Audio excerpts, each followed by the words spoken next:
Di Sebuah Desa Tenong di Wilayah Dong Nam Din. Hidup sepasang Swami Istri, Bernama Dimas dan Nia. Mereka telah menikah selama 5 tahun dan tinggal di rumah keluarga besar. Bersama ibu dari Dimas yang sudah lanjut usia. Dimas dikenal sebagai pria sederhana, rajin bekerja sebagai petani, dan sangat menghormati ibunya. Sementara Nia, seorang wanita cantik dan cerdas, awalnya tampak sebagai menantu idaman. Ia pandai berbicara, mahir memasak, dan selalu tersenyum di depan mertua serta tetangga. Namun di balik senyuman Nia, diam-diam ia merasa hidupnya mulai hampa. Dimas yang setiap hari bekerja dari pagi hingga malam jarang memberikan perhatian seperti dulu. Rumah yang semula terasa hangat, kini menjadi dingin karena komunikasi mereka mulai jarang. Nia merasa seperti hanya menjadi pelayan rumah, bukan istri yang dicintai. Ia mulai banyak menghabiskan waktu di luar rumah, berdalam membeli bahan makanan atau menjenguk teman, padahal ada hal lain yang ia sembunyikan. Ibu Dimas, meski sudah tua, masih memiliki insting yang tajam. Ia sering memperhatikan perubahan sikap Nia yang semakin sering berdandan berlebihan saat keluar rumah dan pulang dengan wajah lila namun puas. Beberapa tetangga bahkan mulai berbisik, namun belum ada bukti nyata yang bisa ditunjukkan. Dimas, di sisi lain, tetap mempercayai istrinya sepenuh hati. Tak pernah sedikit pun curiga bahwa ada badai besar yang perlahan menjintai rumah tangganya. Hari-hari terus berlalu, dan Dimas tak tahu bahwa cinta dan kasihan yang ia jaga dengan sepenuh hati mulai dikabik-kabik oleh orang yang paling ia percaya. Dan di balik semua itu, Nia sedang merencanakan sesuatu yang tak hanya akan menghancurkan rumah tangganya, tetapi juga mengkering kehormatan keluarganya di mata masyarakat. Semua bermula dari sebuah pertemuan tak sengaja di pasar tradisional desa sebelah. Saat itu, Nia sedang membeli bahan makanan seperti biasa. Di antara kerumunan pedagang dan pembeli, ia bertemu dengan seorang pria bernama Arman, penjual bahan bangunan yang sering memasak ke desa-desa sekitar. Arman berpenampilan rapi, wangi, dan memiliki cara berbicara yang sopan namun penuh pesona. Tatapan matanya tajam, namun mampu membuat siapa pun merasa dihargai. Percakapan mereka awalnya hanya sebatas tawar-menawar harga semen, tetapi dari sana, hubungan yang tak seharusnya dimulai dengan perlahan. Beberapa hari kemudian, Arman kembali ke pasar yang sama, dan kembali menyapa Nia. Ia memuji penampilannya, bertanya soal keluarga, dan menunjukkan perhatian yang selama ini mulai hilang dari Dimas. Nia yang kesepian merasa tersanjung. Ia tidak langsung jatuh hati, tetapi ia merasakan getaran berbeda. Getaran yang selama ini ia rindukan namun tak pernah ia dapatkan lagi dari suaminya. Hari demi hari, pertemuan-pertemuan itu semakin sering terjadi. Mereka mulai saling bertukar nomor, awalnya dengan daily business. Namun komunikasi luat pesan berubah menjadi obrolan pribadi yang semakin dalam. Arman tahu bagaimana mengambil hati seorang wanita yang sedang haus perhatian. Ia pintar merangkai kata, pandai memberi waktu, dan tahu kapan harus menunjukkan keculusan, meski semua itu hanyalah topping.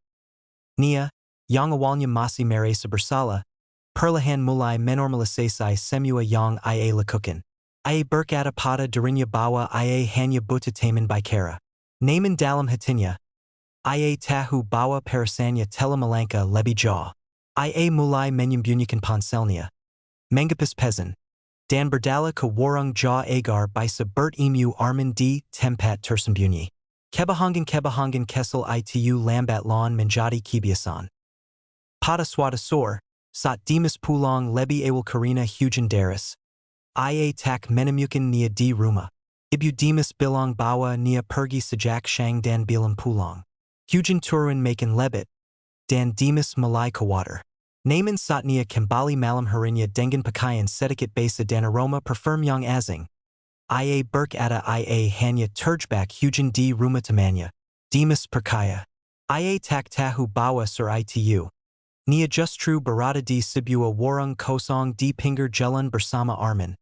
Menikmati sekankar kopi dan pelukan hangat yang bukan milik suaminya. Perselingkuhan yang semula tampak ringan perlahan berubah menjadi API yang mengganggukan. Dan dalam diam, ibu Dimas mulai mengumpulkan patangan-patangan kebenaran. Ia tahu, sesuatu sedang terjadi di balik senyum manis menentunya. Tapi ia masih menahan diri, bilam ingin mengangkatkan hati putranya. Setidaknya bilam sekarang. Hari-hari di rumah Dimas semakin terasa dingin. Meskipun musim panas sedang berlangsung. Nia kini lebih sering keluar rumah dengan alasan membantu tetangga, menemani temannya yang sakit, atau mencari bahan masakan yang katanya hanya bisa ditemukan di pasar desa lain. Namun sebenarnya, semua alasan itu adalah tameng untuk menyembunyikan pertemuannya dengan Arman. Pertemuan yang awalnya hanya singkat, kini berubah menjadi hubungan terlarang yang penuh gara. Digeluti dengan kesadaran penuh bahwa ini adalah pengkhianatan terhadap ikatan suci pernikahan. Ibu Dimas, yang selama ini diam, mulai bertindak dengan cara halus. Ia mulai memperhatikan jam pulangnya, bekas jejak alas kakinya yang mengarah ke jalan belakang. Dan bahkan aroma asing yang sesekali masih melekat di pakaiannya. Meski sudah lanjut usia, sang ibu memiliki kepekaan tinggi terhadap gerak-gerik manusia. Apalagi ini menyangkut rumah tangga putranya sendiri. Suatu malam, saat Dimas tertidur, ibunya memanggilnya dengan suara lembut. Mereka duduk di dapur, diterangi lampu minyak kesel. Kamu sayang Dimas, kan? Tanya sang ibu liri, namun penuh makna. Nia hanya tersenyum, lalu sipat-sipat pamit kembali ke kamar, mencoba menyembunyikan rasa gagapnya. Keesokan harinya, Ibu Dimas sengaja meminta tolong Nia mengantar makanan ke rumah tetangga yang sebenarnya tidak sedang sakit seperti yang dikatakan. Itu adalah bagian dari rencananya untuk memastikan kecurigaannya benar atau tidak. Namun Nia malah pergi ke arah yang berlawanan. Dalam diam, sang ibu menggoda seorang anak kesel tetangga untuk menjekuti diam-diam kemana arah Nia pergi. Tak disangka, si kesel itu pulang dengan wajah bingung dan berkata bahwa tant Nia masuk ke rumah abang yang jual pasar di ujung kebun. Jantung sang ibu berdegup kencang. Ia kini yakin, kecurigaannya bukan sekedar persangka kosong. Sementara itu, Dimas semakin sibuk dengan sewa dan ladang, menyiapkan musim tanam yang akan datang. Ia tak punya waktu memikirkan hal-hal yang aneh dari istrinya. Baginya, selama rumah terjaga, makanan selalu tersedia, dan ibunya tampak sehat, maka semuanya baik-baik saja. Ia tak sadar bahwa setiap kali ia pergi bekerja, wanita yang ia cintai sepenuh hati justru membuka pintu hati dan tubuhnya untuk pria lain. Namun, langit tak selamanya biru. Hubungan rahasia ini mulai membawa dampak ke dalam rumah. Nia yang semula rajin kini menjadi sering lupa memasak, tak lagi memperhatikan kebersihan rumah, dan bahkan mulai membalas omlan ibu mercuanya dengan nada tinggi. Kekorban mereka perlahan runtuh, dan atmosfer rumah yang dulu hangat berubah menjadi penuh ketegangan. Ibu Dimas mulai menulis semua kejadian mencurigakan dalam buku catatannya. Ia tak ingin langsung menyudah tanpa bukti, tapi ia bersiap. Karena ia tahu, jika kebenaran ini sampai peka, hati putranya bisa hancur berkeping-keping. Namun sebagai seorang ibu, ia juga sadar bahwa ia tak bisa membiarkan anaknya terus hidup dalam kebohongan yang menyakitkan. Dan di balik semua itu, Nia dan Arman kini sedang merencanakan sesuatu yang lebih besar. Sebuah langkah yang bukan hanya akan mengangkatkan rumah tangga, tetapi juga menyeret kehormatan keluarga ke dalam jurang kehinaan. Hubungan terlarang antara Nia dan Arman semakin tak terkendali. Di balik pintu warung tua yang tak lagi digunakan di pinggiran desa, mereka sering bertemu seperti pasangan sah, tertawa, berkumbu, dan berbisik tentang masa depan yang sebenarnya dibanggakan di atas reruntuhan kepercayaan. Arman mulai membisikkan hal-hal yang membuat Nia semakin jauh dari akal sehat. Ia berkata bahwa cinta sejati tak selalu datang dari pernikahan yang sah, dan bahwa Dimas hanyalah rantai yang menahan kebahagiaan Nia. Kata-kata itu, bagai rekan manis, Perlahan Marikuni Pikiran Nia Yang Mimang Sedang House Perhatian Den Kasi Sayang. Nia Pun Malay Turbua Mimpi Kosong Yang Ditemukan Arman. Ia Malay Membayangkan Hidup Bersamanya. Bibas Dari Tanggung Jawab Sebagai Menantu. Terbibas Dari Tekanan Hidup Rumah Tangga Yang Penuh Keterkaitan. Naman Ada Satu Halangan Besar Yang Membuatnya Ragu. Ibu Dimas. Perempuan Tua Itu Selalu Mengawasi. Sila Bisa Membeka Isi Hatinya. Ia Merasa Tidak Bibas. Bahkan Ia Mulai Merasa Terancam. Dalam Benaknya. Mungkal Sata Pemikiran Jelab. Bagaimana Jika Ibu Mertua Itu Tidak Ada? Suatu Malam. Nia Menceritakan Semua Beban Dan Kebensiannya Kepada Arman Sambil Menangis di Pelukannya. Ia Bilang Bahwa Selama Ini Ia Hidup Dalam Penjara Mertua. Bahwa Ia Taktan Lagi Daikan, Dipantau, Dan Dibatasi. Arman Yang Lisik Melihat Kesempatan. Ia Menyusun Rencana. Tak hanya Untuk Membawa Nia Pergi. Tapi juga Untuk Mengambil Kuntungan Dirinya. Ia Tahu Bahwa Jika Berhasil Memisahkan Nia Dari Keluarganya. Ia Bisa Menguasai Semua Harta Dan Sisa Wang Sawa Milik Dimas. Mereka Mulai Menyusun Langkah Demi Langkah. Pertama, Arman Menyerangkan Agar Nia Bersikap Lebih Kasar Terhadap Ibu Mertua Agar Terjadi Konflik Terbuka. Dengan Begitu, Ia Bisa Alasan Untuk Pergi Dari Rumah Tanpa Terlihat Bersalah. Kedua, Ia Menyuruh Nia Mencuri Sedikit Demi Sedikit, Tabungan Yang Disimpan di Lemari Kayu Warazan. Tak Banyak, Hanya Sekedar Biaya Awal Untuk, Hidup Baru Mereka.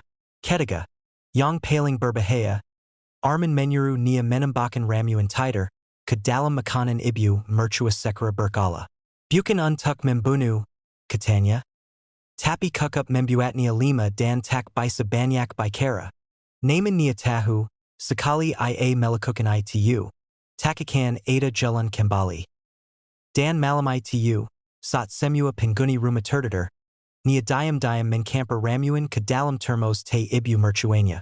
Tangganya Gemetar, Hatinya Penuh Keraguan.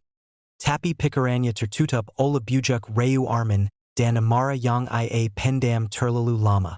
Ia Membizikan Pada Dirinya Sendiri Bahwa, Semua Ini Demi Kebebasan.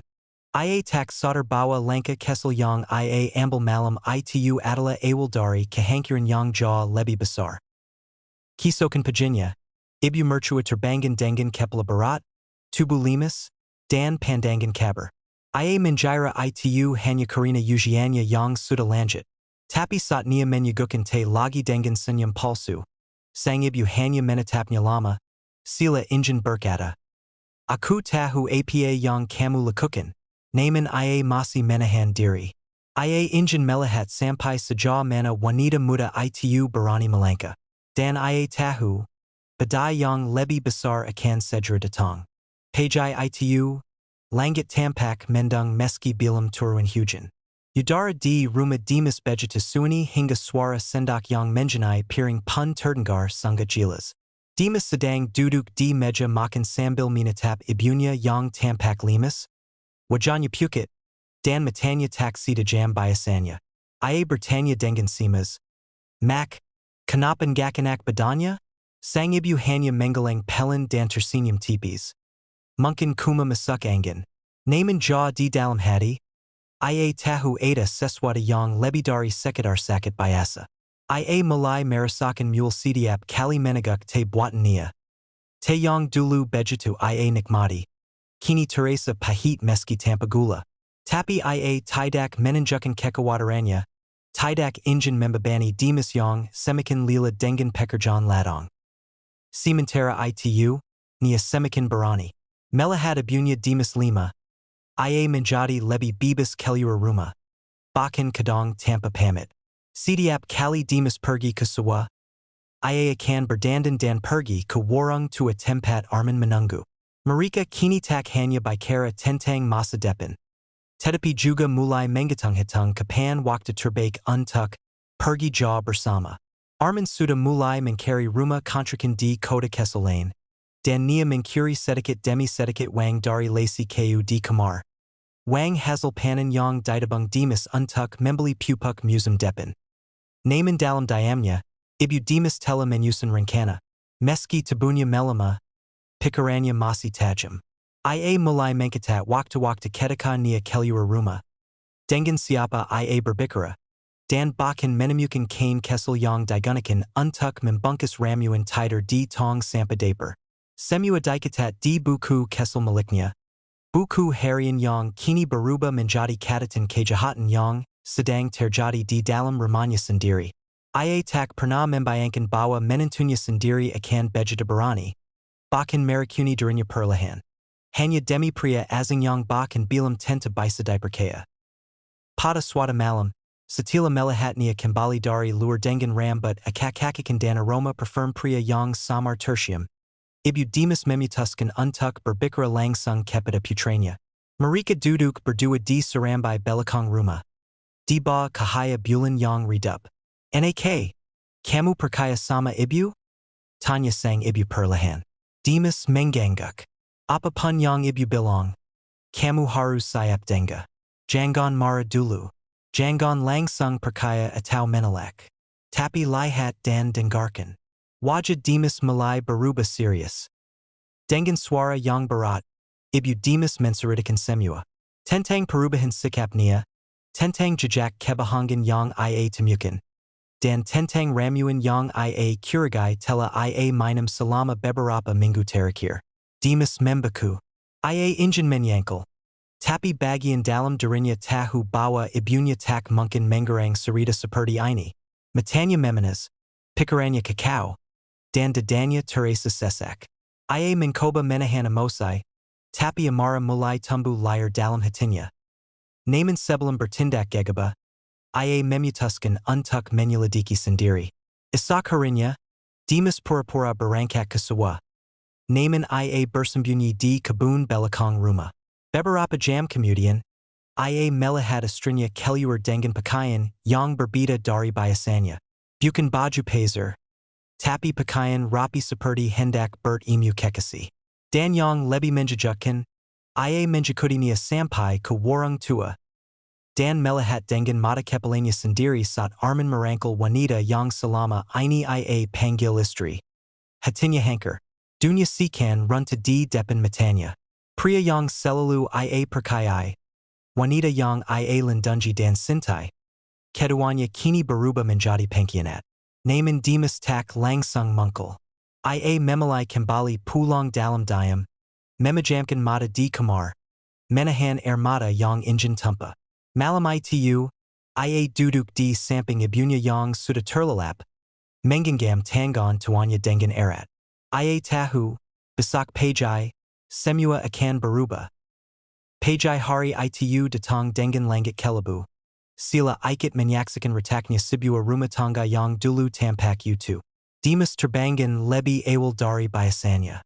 Matanya sembab karena semalaman tak tidur. Namun wajahnya tegas dan penuh tekad. Ia tidak lagi pria yang naif dan percaya buta. Ia kini adalah seorang suami yang telah disakiti secara mendalam oleh dua orang yang paling ia percayai. Diam-diam, ia menyiapkan rencana untuk mengungkapkan semuanya secara langsung.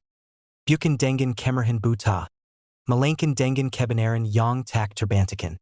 Hari ini, semua topeng harus dibuka. Sekitar pukul 9 pagi, nia bersiap-siap keluar rumah lagi. Ia membawa tas kesel dan menggunakan parfum yang sama seperti biasanya saat akan bertemu Arman. Dimas berpura-pura pergi ke Sebuah lebih awal. Namun sebenarnya ia hanya bersembunyi di gudang belakang. Begitu nia pergi, Dimas mengendap-endap mengikuti dari kejauhan. Memastikan ia menuju ke tempat yang sama. Dan benar saja, nia masuk ke warung tua tempat Arman sudah menunggu dengan senyum lisik. Dari sila dinding kayu yang mulai lapuk, Dimas menyaksikan langsung saat nia memeluk Arman, mensiam pipinya, dan menjelus solibu mercuanya yang masih hidup meskipun sudah kukup 5 untuk diabekan. Ucapan itu seperti sembelu yang menyayat hati Dimas. Ia hampir menerobos masuk, tapi ia menahan diri. Ia merekam semuanya diam-diam dengan kamera kesel yang sebelumnya ia pinjam dari teman sekampung. Setelah merekam kukup bukti, Ia pulang dayam dan menyembunyikan rekaman itu. Saat nia pulang pada sore harinya dengan senyum palsu, Dimas menatapnya datar, tanpa sepatah kata. Namun dalam pikirannya, ia sudah tahu. Malam ini akan menjadi malam penghakiman. Setelah makan malam, Dimas mengajak Nia dan ibunya duduk bersama di ruang tamu. Nia sedikit panik tapi masih berusaha bersikap tenang. Suasana tegang menggantung di udara. Dimas lalu menyalakan televisi yang ia sambungkan ke kamera kesel itu. Dan memperlihatkan rekaman perselingkuhan Nia bersama Arman.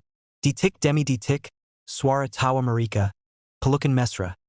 Bahkan ucapan kj tentang sang ibu terdengar jelas di ruangan itu. Nia pukit. Ia tak mampu berkata apa pun. Mulutnya gemetar, matanya membesar. Sila ingin menyangkal tapi tak bisa. Ibu Dimas menunduk dengan napas berat. Tangannya menggenggam baju dengan erat. Dan matanya menitis diam-diam. Selama ini aku diam karena aku percaya padamu. Suara Dimas akhirnya peka. Tapi ternyata, yang kamu lakukan bukan hanya mengkhianatiku sebagai suami. Tapi juga mencoba mensalakai ibuku. Perempuan yang bahkan rela berbajai atap denganmu.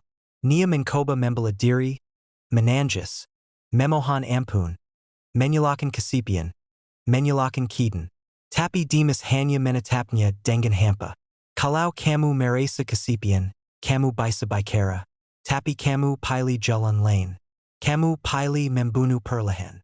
Suasana berubah menjadi ledakan emosi. Ibu Dimas, yang selama ini menahan rasa sakit, akhirnya bersuara. Kamu bukan hanya durhaka.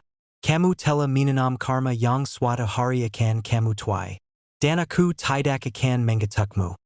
Karena hidup sendiri yang akan menunjukkan balasannya. Nia tak bisa menyangkal lagi. Ia terjatuh di lantai. Menangis histeris. Memohon agar tidak diusir. Namun Dimas hanya berkata. Besok pagi, kamu keluar dari rumah ini. Semua sudah selesai.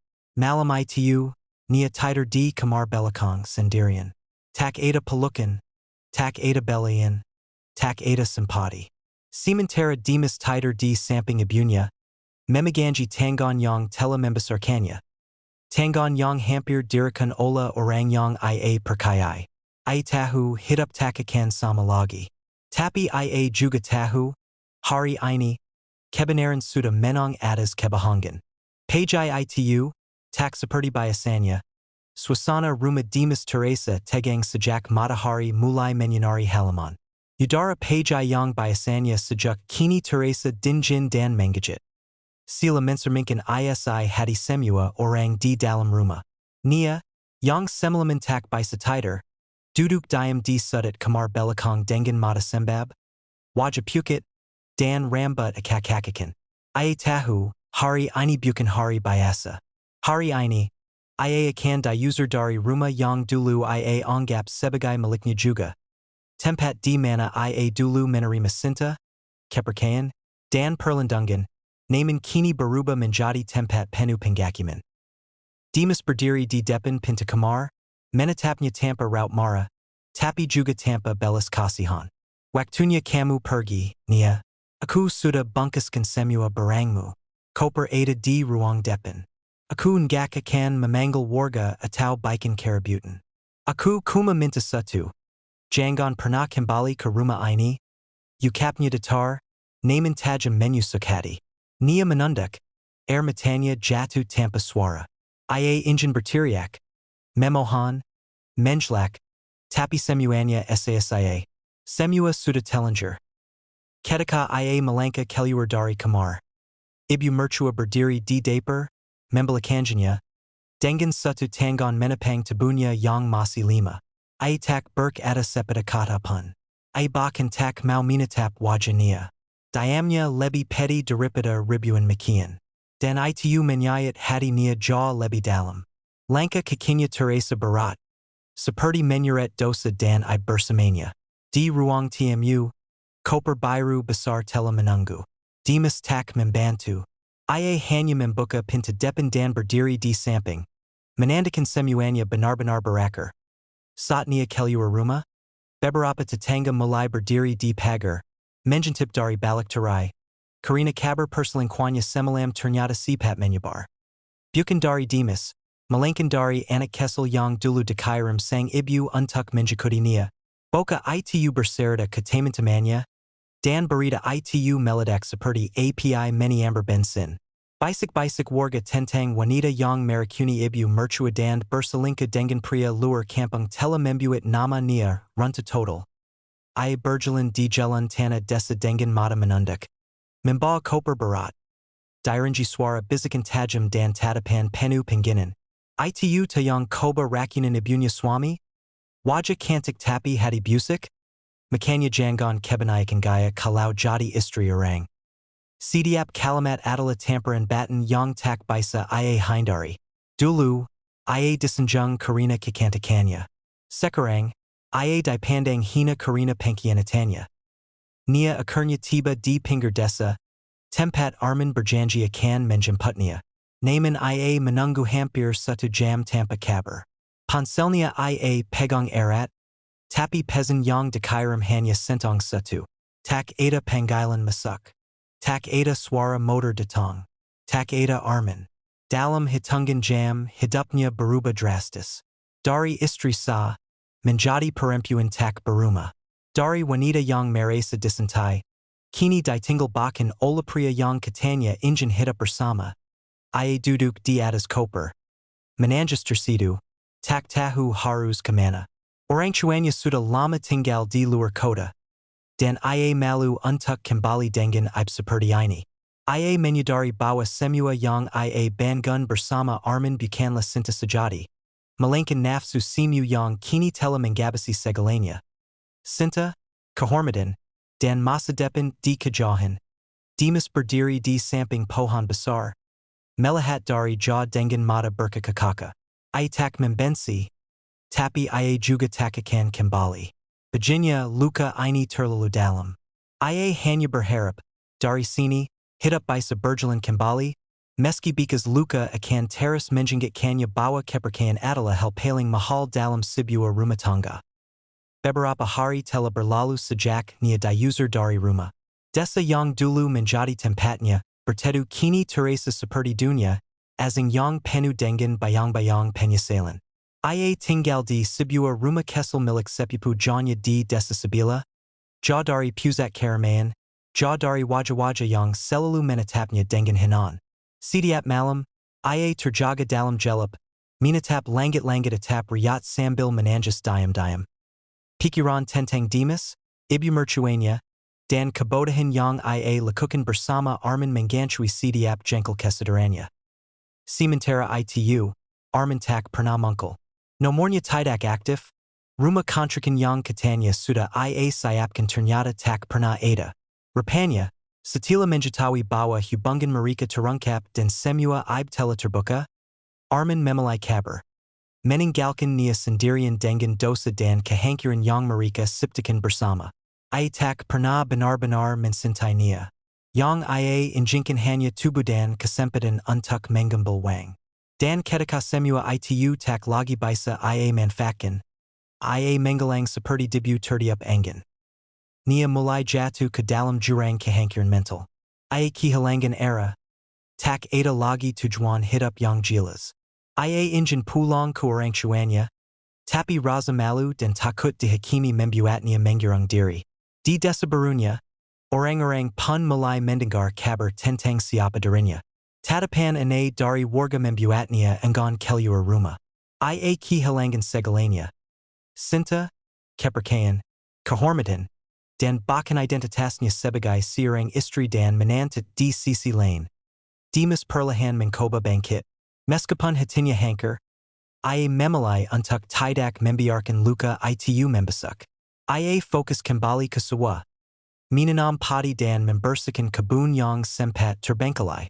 Ibu Dimas yang sempat jatuh sakit pun perlahan pulih. Ia kini duduk setiap pagi di teras, menenun tikar sambil menjelis cooking peliharaan kecil mereka. Rumah yang dulu sunyi dan penuh ketegangan kini mulai kembali tenang. Meski bekas luka bilam sepenuhnya hilang, kedamaian mulai tumbuh perlahan. Suatu hari, Sat Dimas Sedang Menyuram Kabun. Siarang Tatanga Datang Membawa Surat. Surat Itu Dichalis Tangon Olania. Isinya Penu Ermata. Permahonan Maf. Dan Penyasalan Yang Mendalam. Ia Mengaku Bersala. Many Isal Tela Turbawa Nafsu. Dan Marusak Rumah Tangga Yang Dulu Seharusnya Ia Jaga.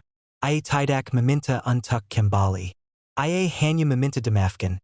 Agar Beban Dosanya Sedikit Lebih Ringan. Dimas Membeka Surat Itu Berialang Kali. Lalu Membakarnia. Bukan Karina Mara. Tapi Karina Ia Memalai Untuk Tidak Menyimpan Masa Lalu. Ia Tahu. Maaf adalah pinta yang harus dibuka agar dirinya bisa benar-benar bebas dari luka. Namun memafkan bukan berarti menerima kembali. Ia memafkan nia dalam hati. Tapi hidupnya tak lagi untunya. 2 tahun kemudian, Dimas dikenal sebagai pria tangguh yang tetap sisa merawat ibunya dan menjaga ladang keluarga. Ia membuka pelatihan pertanian kesal bagi anak-anak muda desa agar tak semua lari ke kota. Ramanya tak pernah lagi dipenyai konflik, hanya suara kanda ibu dan kakao burung di pagi hari. Sedangkan nia, hidup dalam bayang-bayang kesalahan yang tak bisa dihapus. Ia bekerja di sebuah warung kesal, menerima upah harian, dan hidup dalam keheningan yang ia ciptakan sendiri. Sesekali, ia menatap langit sur dan berbisik liri, andai aku memalai sisa. Kisah ini bukan sekedar cerita tentang pengkhianatan, tapi tentang bagaimana manusia duji dengan godin, dan bagaimana harga dari sebuah kebahagiaan bisa mengangkatkan seluruh bangunan kehidupan. Karena ketika cinta disia-siakan, dan kepercayaan dikhianati, yang tersisa hanyalah puing-puing yang tak akan pernah kembali seperti semula. Sehari sebelum malam bulan tanpa cahaya, Ibu Rada memimpin kelompok kesal yang terdiri dari 2 pemuda desa, satu biksu muda murid Thainin, dan 2 dari para pendaki Indonesia yang selamat. Dinda dan Farhan. Meski tubuh mereka masih 5 dan jiwa mereka dihancurkan trauma, mereka merasa bertanggung jawab atas apa yang telah terjadi. Dan satu-satunya jalan menuju pengampunan adalah dengan membantu menyutup kembali segala kegelapan yang telah mereka buka. Perjalanan menuju jantung hutan rengdong tidak seperti menjelajah hutan biasa. Setelah melewati jalur semak berduri dan batang-batang tumbang, mereka mulai merasakan perubahan aneh. Udara menjadi panas dan berat, seperti tengah berada di dekat kawah gunung berapi. Tapi ini bukan panas yang membakar kulit, melainkan panas yang mengalir dari dalam tanah, menekan dada dan membuat napas terasa lebih pendek. Pepohonan di sekeliling mereka tampak layu meski tak ada musim kering. Daun-daunnya berubah warna menjadi kekeclatan kehidupan, dan beberapa pohon sila terbila dari dalam, mengeluarkan asap samar seperti habis terbakar. Tapi anehnya, tidak ada bekas API. Ibu Rada menjelaskan bahwa mereka telah memasuki lapisan roh, zona spiritual yang memisahkan dunia fisik dari tempat di mana kekuatan lukuya anticayan berakar.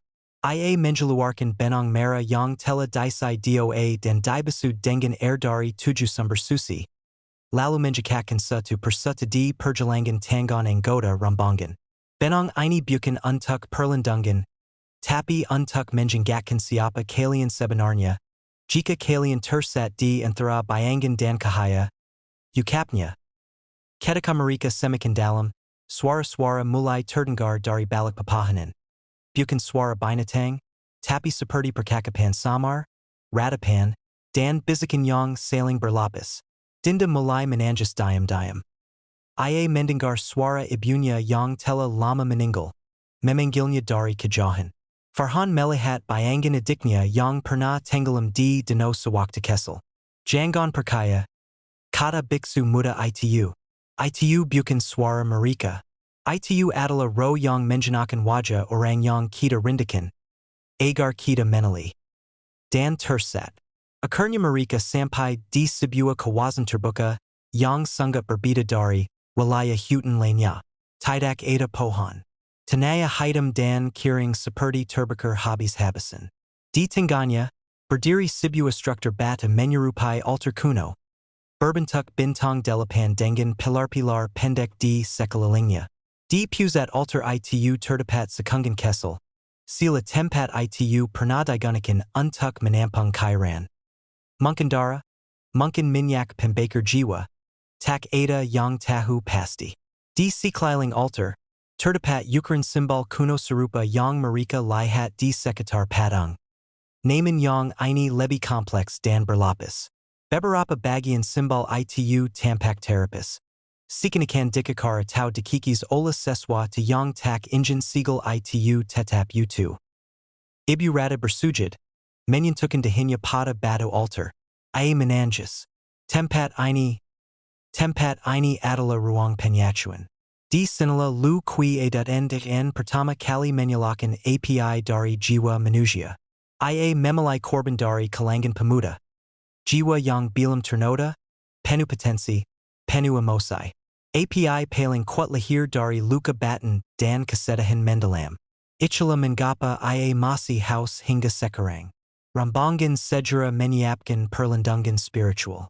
Garam ditebar membentuk lingkaran di sekeliling altar. Dupa dibakar dengan ramuan khusus dari ibu rati. Namun tiba-tiba, tanah bergetar. Pilar-pilar altar bergerak pelan, dan dari balik tanah retak, UAP panas mulai muncul disertai suara lirih. Sila puluhan orang berbicara serempak dalam bahasa yang sudah lama punah. Lalu muncul sosok-sosok bayangan dari kejauhan. Tinggi, berwarna hitam kilam, bentuk mereka samar seperti terbuat dari sap dan jelaga. Dengan mata merah menyala kesel di tengah wajah tanpa bentuk. Mereka tidak melangkah, melainkan melayang, dan tubuh mereka meninggalkan jejak seperti orang yang terbakar perlahan. Ibu rata berdiri dan berkata dengan tegas. Itulah para penjaga arung. Roro korban pertama. Mereka terjebak tidak hidup, tidak mati. Mereka akan mencoba menggalangi kita. Farhan maju ke depan, tubuhnya gemetar tapi matanya tajam. Biarkan aku yang berbicara pada mereka. Mereka butuh seseorang yang menjadi luka mereka. Ia masuk ke lingkaran altar, dan ketika ia menatap para penjaga arung itu. Satu persatu bayangan itu berhenti bergerak. Mereka mendekat perlahan, menjpung Farhan. Tapi anehnya, tidak satu pun menyentuhnya. Mereka sila hanya menjelalinnya, meratap, dan kemudian menghilang. Ibu rata menjelaskan bahwa Farhan kemungkinan memiliki jiwa terbakar.